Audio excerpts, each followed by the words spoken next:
From illegal mobile phone use and unrestrained kids to spot speeding, unlicensed vehicles, even caravans pushing past the 100k limit, WA's new road safety cameras are watching it all. Rolled out in January this year and powered by the latest AI technology, they've already snapped more than 275,000 drivers doing the wrong thing.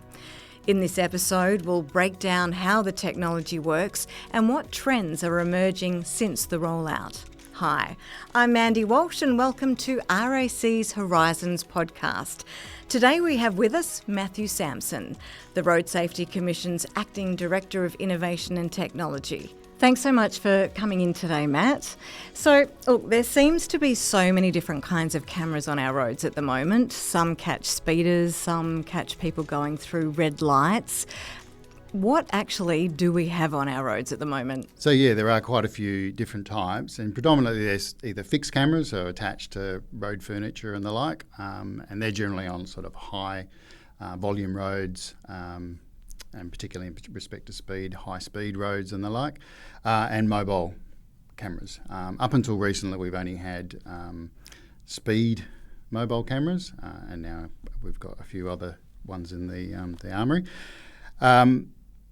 So in total, there's about 70 fixed cameras out there, and those are published on the website. However, with mobile cameras, it's kind of an any time, anywhere approach. So we don't tend to publish how many we've got, where they're going, and all those types of things. The idea is that people don't know where they're going to pop up. They're not necessarily covert, but they don't necessarily need to pop up. And what's been widely reported recently is that we've got 6 new multifunction trailers, and we're rolling out some multifunction units on our freeway. So well, you can't miss them, can you? They sort of look like big light towers coming over the freeway.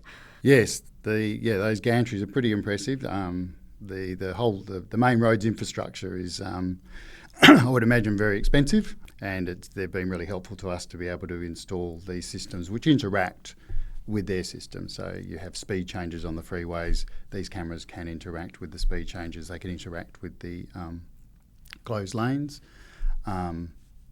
to detect whether cars are going into closed lanes and all those types of things. But the size of them are like a lot bigger than, say, the little Multinovas that, are next to the tree and you don't normally see them until they flash you.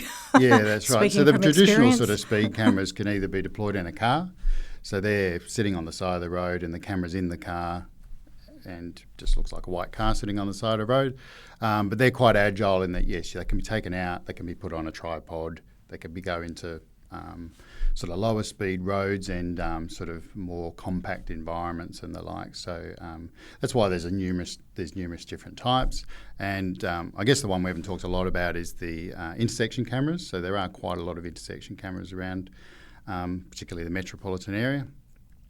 They do both red light running and speeding through the intersection.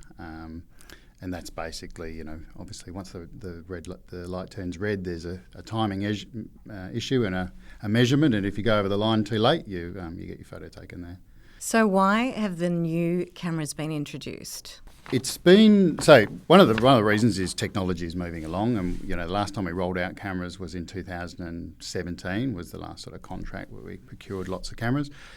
These things have been popping up, and they've been popping up in different jurisdictions in different ways. So we are sort of one of the later people to have the seatbelt and mobile phone, so later states to have one of the seatbelt and mobile phone cameras. Because which states already have them?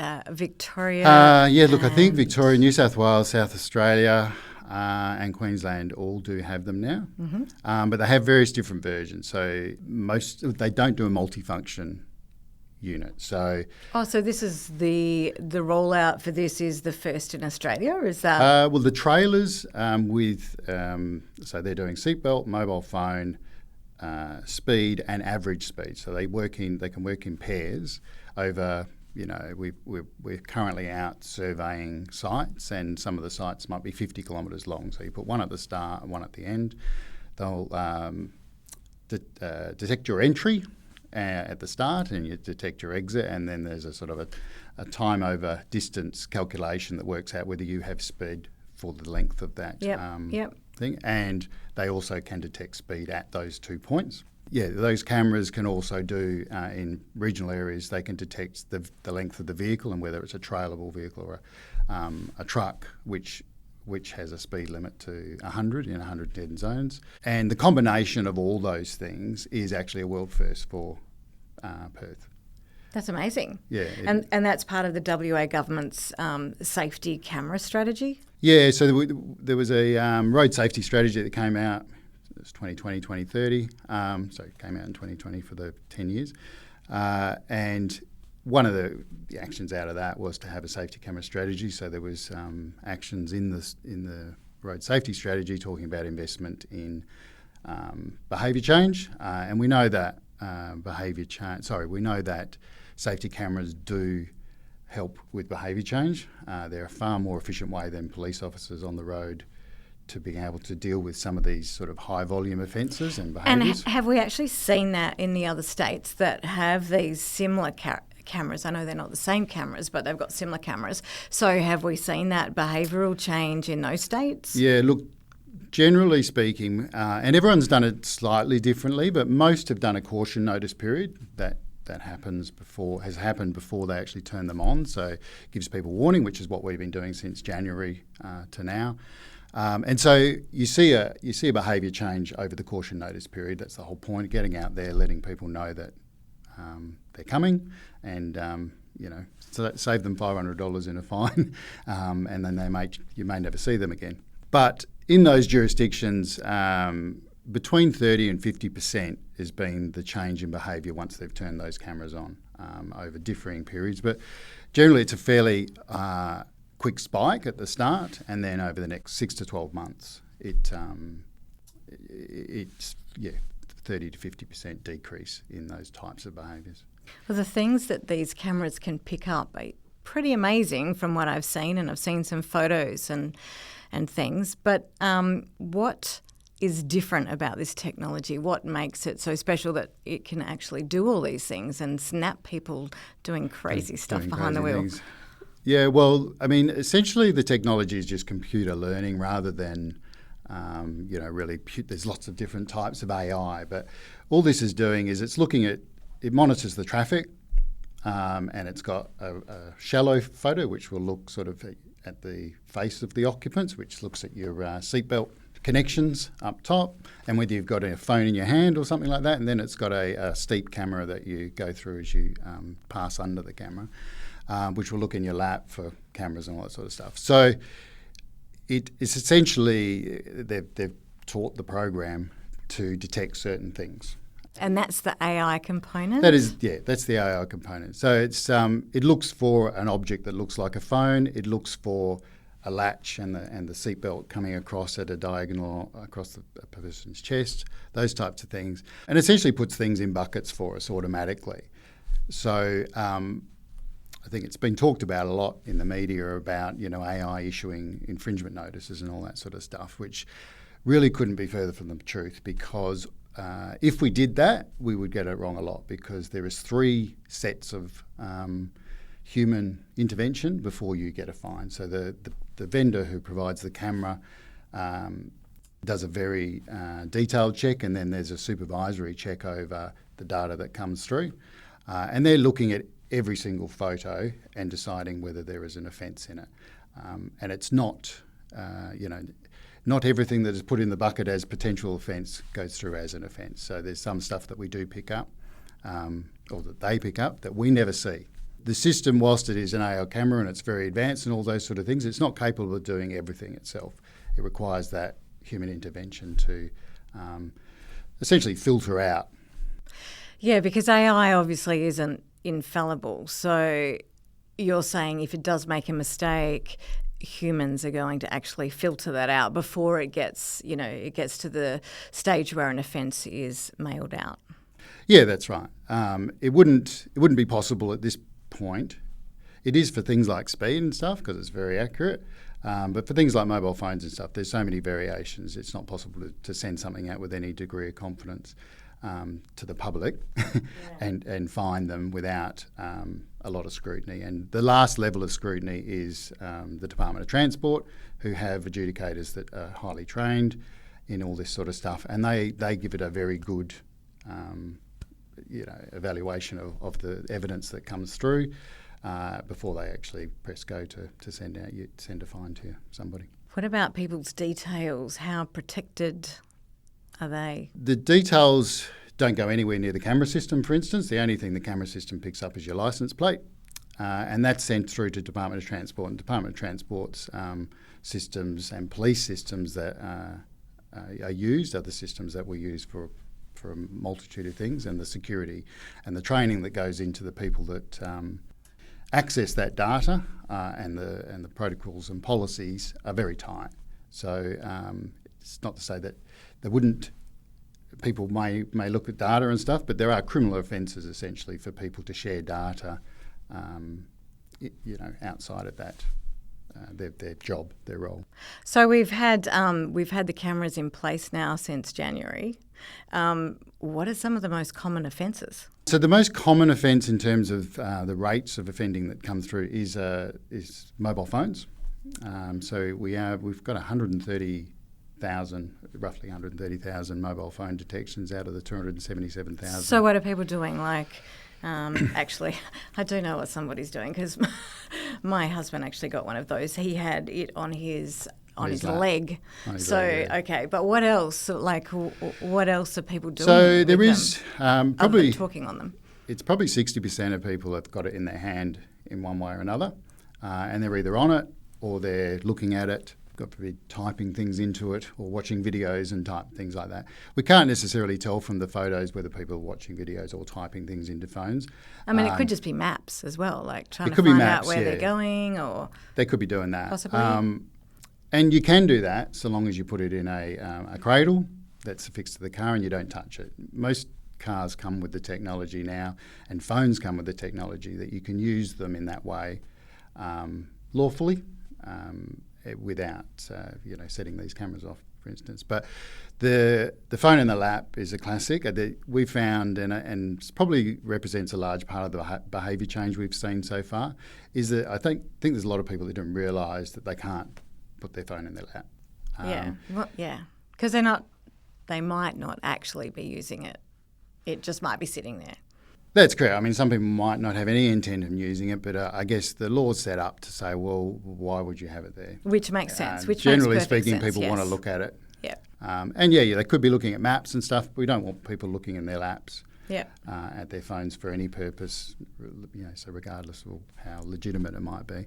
But I think a lot of people are getting that message that, I shouldn't put it in my lap. I better get a cradle, or I better just put it somewhere else, From my perspective, it's good if you can afford a new car and essentially connects automatically. You don't even have to worry about it. Yeah. But if you can't, put it away somewhere where you're not tempted to look at it. Yeah. So we've got phones. What else? What are some of the other common ones? Well, with seatbelts, we get a multitude of stuff with seatbelts. Again, 80% or so of the seatbelt offending we're getting is people not wearing it correctly. A lot of people don't wear it at all. Really? Yes, there are some people who don't wear it at all. But again, with behaviour change through the caution notice period, I think people are starting to get the message that you don't wear your seatbelt under your arm. That's probably the most common thing we're seeing. I mean, some people even have medical exemptions to do that, which you will still have a medical. So if you've got a medical certificate saying you can't wear your seatbelt properly, you can, you will be able to report that to Department of Transport, and you won't be fined, because some people, we haven't been able to find that out with caution notices because there's no reply method. It's essentially a letter to say this has happened. We have had people ring in and say, look, I've got a medical exemption, but a lot of people don't have medical exemptions. They just, for some reason, think that's a more comfortable way to wear the seatbelt. And it's a very expensive thing to do if it's just for comfort, because it's minimum of sort of $550 as a fine. So do we actually know why people don't wear seatbelts? That's a hard one. Sometimes I think it's just, particularly in the metro area, it's probably just stubbornness that people don't want to. It does my head in. We have had some feedback from sort of farmers that they're used to driving their vehicles on properties where they don't wear their seatbelt, and again, getting out doing work a lot, and then they get on the road and either forget or it's just not a habit. And so Sometimes it'll be an accident, but sometimes it's just learnt. I mean, like I guess you're the same as me. Is I feel a little bit naked if I haven't got my seatbelt on. Well, you just have to have it on because it's been drilled into me over the years. So click it in, you know. Click it in, but we know that some people are just stubborn and doing it deliberately because vehicles will beep at you, and people do things to stop the beeping, i.e. put a passenger seatbelt buckle into their driver's seatbelt, or you can put a dog leash into a seatbelt, and that will stop the car making the noise. But obviously, it doesn't comply, and the cameras can see that. Oh yeah, and also a lot of the death rates as well have a lot to do with wearing a seatbelt. They do. Well, not wearing a seatbelt, is severely overrepresented in fatalities. So it's 20% at least of fatalities, sort of on average, where people, if they were wearing their seatbelt, they probably would have survived. The other thing with wearing it under your arm, and we don't have a lot of research on this, but see, a low-level crash or just a low-level heavy braking could break ribs. And particularly if you're a child or those types of things, you could end up with a very severe injury from a crash that you would normally have no injury.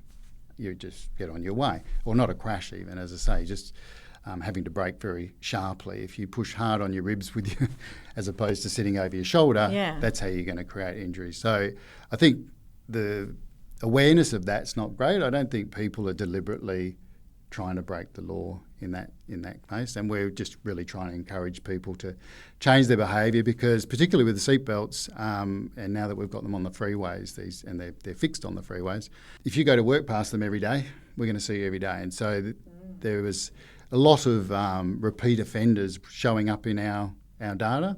Some people with 70, 80 offences, not all the time, but sometimes it's just somebody who habitually wears their seatbelt like that. And they go to work that way every day, and they get done on the way through every morning. Sometimes same time, wearing the same clothes, doing the same thing. The other thing with mobile phones, we saw a similar behaviour is people seem to get in the car, jump on the freeway and get on their phone.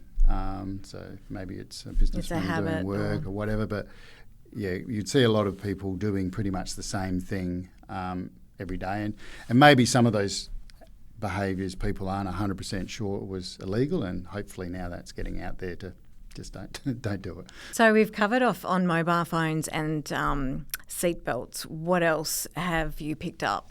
Well, there's a lot of stuff that we've picked up that the cameras aren't really trained to detect, and that's there's been some in the media with people with their feet on the dashboard whilst not wearing a seatbelt, and also on your phone. It's been very concerning seeing the number of children that are sitting in front seats that shouldn't be sitting in front seats, or sitting because together. Because of their age? They because should of be their in age, the back and in a proper seat, a child seat. But generally they're not wearing the seatbelt correctly. So there's either two children in a seat, or they're sitting on mum's lap, or dad's lap for that matter, or not in a seatbelt at all, just walking around the vehicle. There's other behaviour that we have picked up, again, has been in the media, where people are smoking drugs while they're driving. That's crazy, right? It is a bit crazy, because we only picked that up because that person was also committing another offence. So the cameras don't detect you smoking.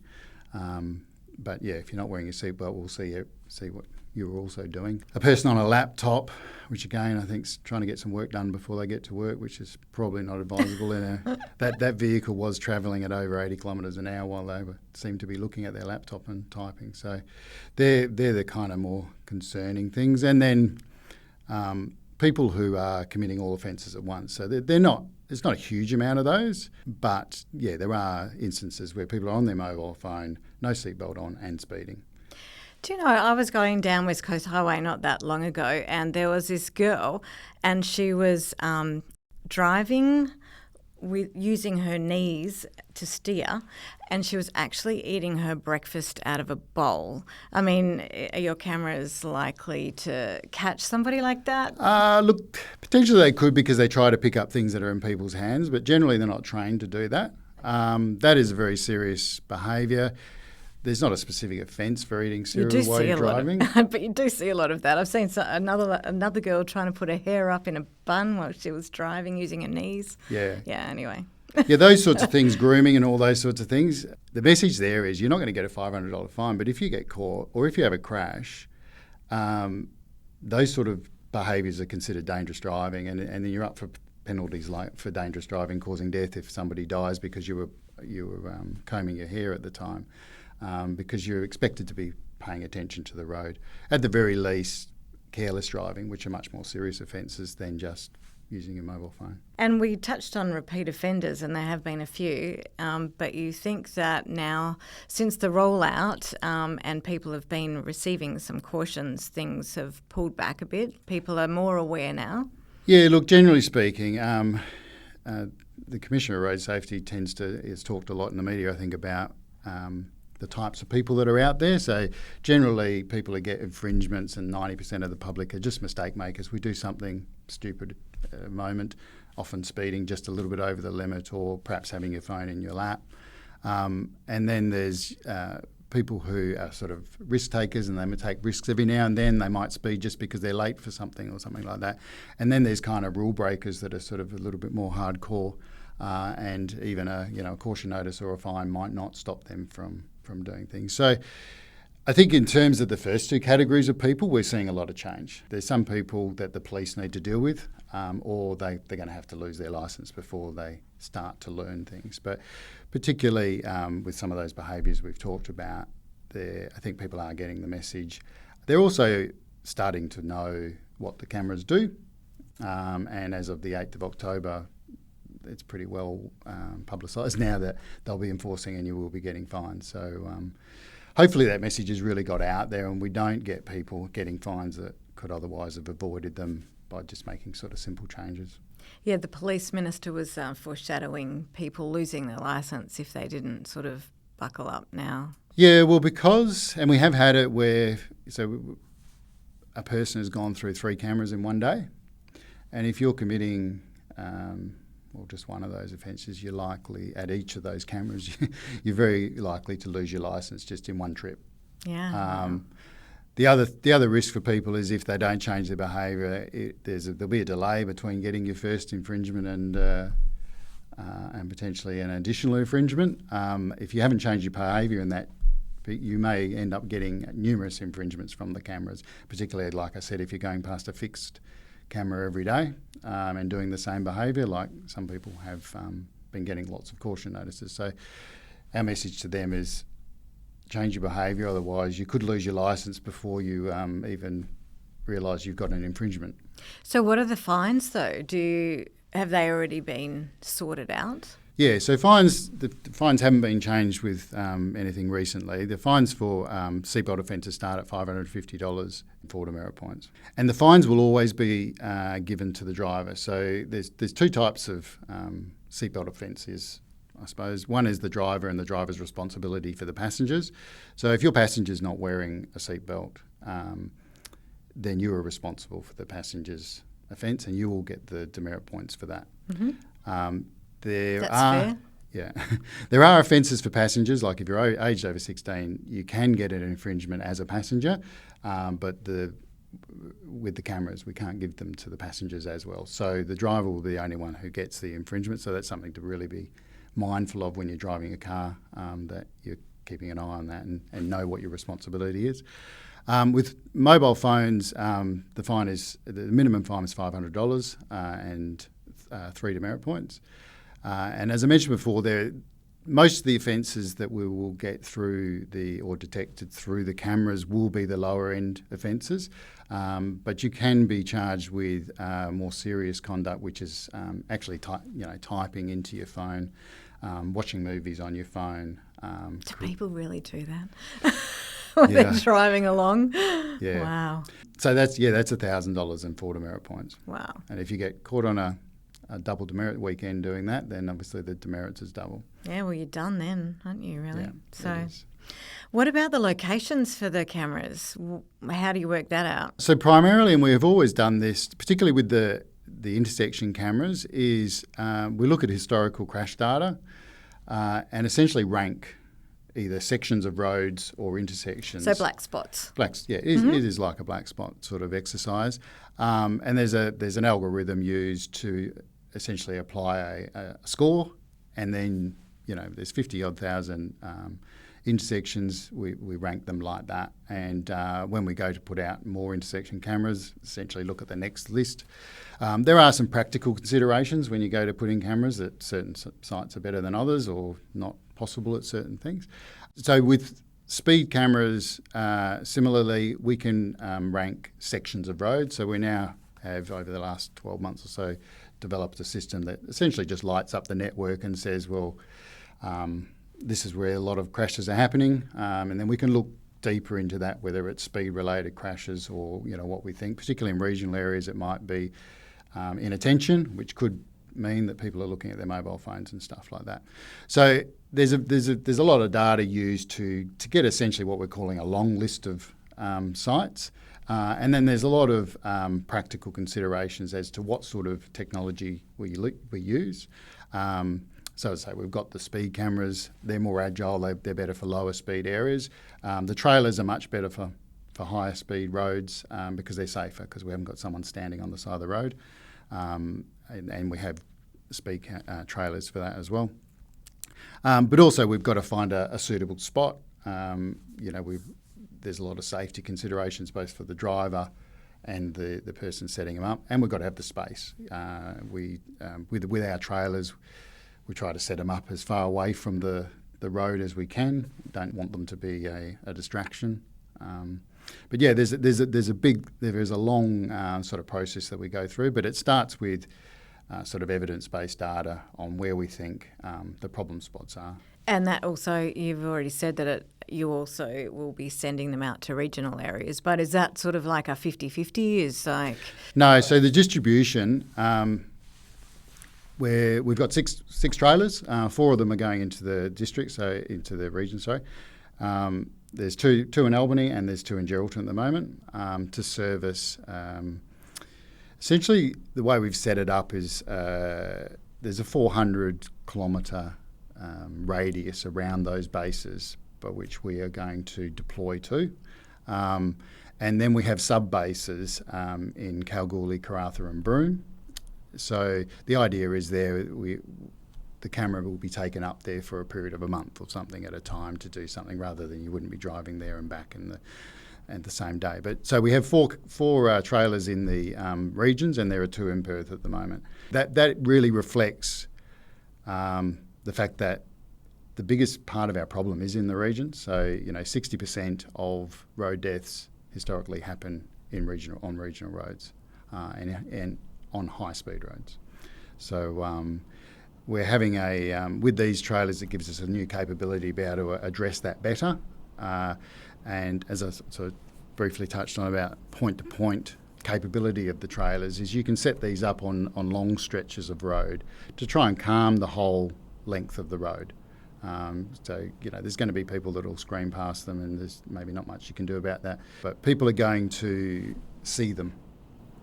So it's your choice. Yeah. If you don't see them, you're probably looking at your mobile phone. But they are very bright. Most people would have seen them by now. They've got a big boom that comes over the road. So if you go through one and commit an offence, there's not too much else we can do about letting you know that that's what they're doing. But yeah, there are people that are doing it, and like I was saying, with the regions anyway, we see this as a big opportunity to be able to cover much larger areas. So are some of the offences more common in regional rather than metro areas? With seatbelt, for instance, it is very similar, although we have found that on the main highways in regional areas, the seatbelt compliance is actually a little bit better than it is in the city. Mobile phone detections are a lot higher in Perth, mainly because I think on the freeways people tend to feel a bit safer. It's a pretty safe environment, and that's where we're getting a lot of the detections on the freeways. In terms of speeding, the Great Southern area, sort of around Albany and that, the rate of speeding down there is about a quarter of what it is has been detected in other areas, like up in Geraldton and in Perth. So There are slight differences. A funny difference was we had a deployment that we put on Albany Highway at one point where we got absolutely no mobile phone offences, which they had to go and check to see whether the system was working, but then we realised it was in a dead spot where the phones don't work. So there's it's a pretty few good of them on the freeway and the highways, yeah. Yeah, it was a pretty good pretty good way of not using your phone as it doesn't work. And these cameras are still working in conjunction with the Multinovas that have been around for, 3 decades now? Yeah, that's right. Yep. They were originally called Multinovas. Oh, sorry, are they called speed something else? I'm showing my age. Yeah, no, someone did mention that to me the other day. I thought, Speed cameras. Yeah. We tend to call them all safety cameras now, but yes, speed cameras. They're not going away. And in the future, we do plan to expand both the trailers and the speed cameras. And it won't be that we'll just be buying trailers. Because they're not good for every purpose. As I said before, the speed, the Multinovas,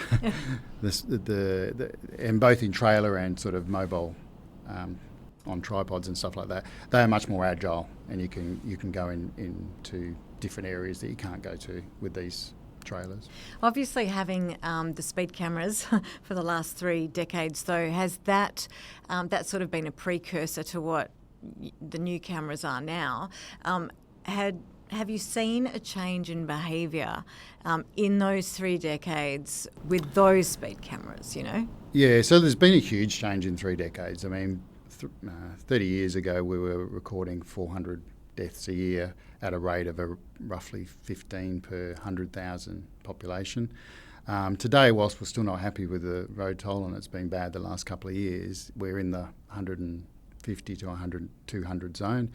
And the population has increased, and the rate of per 100,000 has come down to 5 or 6, which is still one of the highest in Australia, but one of the stubborn things that we have is, as I say, regional areas with vehicles running off roads and stuff, and we have a huge network of roads in that space. In the past, speed cameras have been labelled revenue raisers, and I may have made a couple of donations myself, but what about these new cameras? What's happening with the fines from that?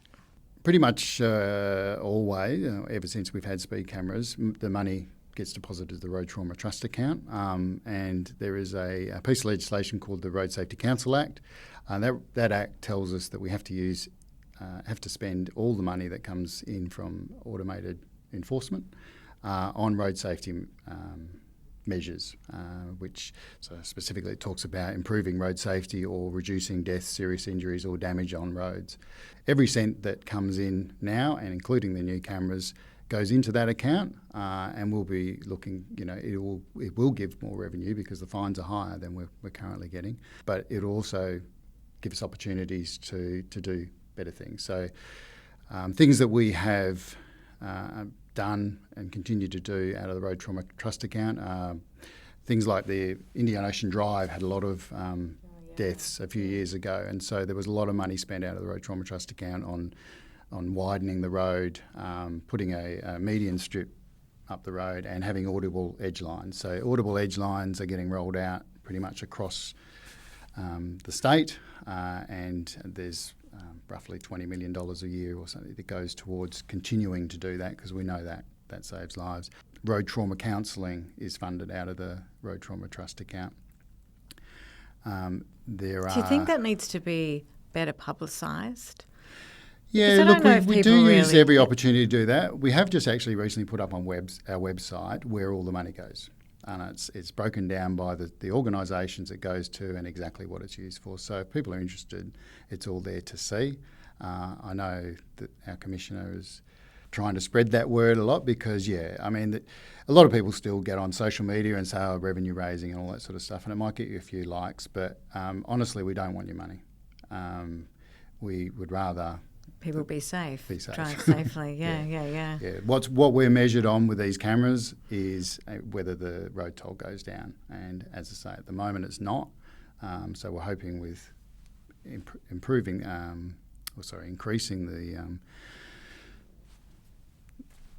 the camera enforcement in the state will bring better behaviours and bring those rates down. And just speaking about those behaviours, so since January when it started the rollout, how many or how fewer people are being pinged for doing the wrong thing?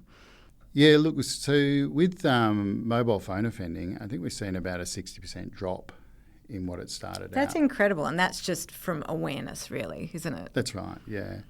And similarly, seatbelts is down, I think, about 40%. It varies slightly between whether it's a mobile camera or the ones on the freeway, but yeah, generally speaking, it's been pretty. When we started doing this, we thought we'd see improvement, but we're quite happy with the response from that. And the public have got around it. What's been the response from the public? Look, we've done some attitude surveys, and generally, I think it's at least 80% of the population support this type of enforcement. And there's a lot of people who don't support speed enforcement, and I think it's particularly low-level speed enforcement that people get angry at and could be controversial. But I think most people accept that they shouldn't be using their phones while they're driving, and they should be wearing their seatbelt. So they cop it, really. Yep. There's only 1% of people report that they don't wear their seatbelts. So it's only a very small cohort. The data that we're getting through the cameras shows that to be true, because whilst these numbers and some of the photos that we've shown are quite sort of disturbing at times, for all offence types, it's more than 99% are doing the right thing of all the vehicles that pass the cameras. So it's still only 1%, or it's a fraction of 1%. But come October 8, real fines are going to be sent out to everybody. Yeah, real fines and real demerit points. So you can pay the fine, but like I say, I think particularly with offences that carry 3 and 4 demerit points and double demerit weekends, people are going to have to be very careful. So with speed cameras, you actually get to see the little picture. Will you get to see the picture of yourself doing the wrong thing? You will. With the new cameras, yeah. Yeah, there's actually, with some of the cameras, there's 6 images that you'll be able to go and have a look at. High tech. And they're available online, so if you get a fine, you'll be able to go online and have a look at everything. Are there any common misconceptions about these new cameras out there that you'd like to just clarify? I touched on it earlier. I think the most common misconception that we see coming up is about the AI. So, I can't say it enough that the AI doesn't issue the fine. If there's a mistake made, it's a mistake made between the AI and people that have looked at it. We've seen, I think, out of the 60,000 caution notices or so that we've put, that we've had feedback, and we've identified 4 where we have made a mistake. And when we can't withdraw a caution notice because there is no record of it. So what sort of mistake was it? Just with, say, for instance, licence plates is probably the biggest thing. So the reading of the licence plates, we have had some where we've sent it to the wrong people. On one occasion, it's because somebody has actually fraudulently changed their licence plate to somebody else's number by putting liquid paper on it or something like that. Mm-hmm. And those offences then get reported to police. So they're a different offence, but they are an offence. But the person whose number plate they changed it to obviously got the caution notice and wasn't happy about that. So that might happen in the future and people will get an infringement, but you will be able to write into the Department of Transport. It'll be an online exercise where you can say, look, this wasn't me, it's not my car. And there will be an ability for them to withdraw infringements without you having to go to court and convince a magistrate of the case. So we're mindful that it's not going to be 100% perfect, but I think it's important to say that it's the AI is not doing it. We are, and it's just a picture that we're looking at, and occasionally they might get that wrong. The other one that I can think of was a glasses case on somebody's lap that looked like a phone. Okay. So usually we can tell, but occasionally, particularly if it's glossy or something like that, it might look like a bit of a flare or something, yeah. So what's your message to motorists before October 8? Well, look, I think the main message is to have a look at what's available. We've got a lot of information on our website. There's been a lot of media releases on this and media around this, and have a look at what you should and shouldn't be doing. Mobile phone's the easiest thing not to get caught for. You just put it somewhere where you're not going to touch it. and look, they're all pretty easy things. Seatbelts, know how to wear it properly. Again, on a website, it will show you what you should and shouldn't be doing with seatbelts. And you won't have an issue. You won't be giving donations to the Road Trauma Trust account. Well, hopefully the cameras have a positive effect on motorists. So, well, thank you very much for your time today, Matt. You're welcome. Thanks for tuning in. If you like this episode, let us know and share it with a friend. Don't forget to hit subscribe, and we'll catch you in the next episode of RAC's Horizons podcast.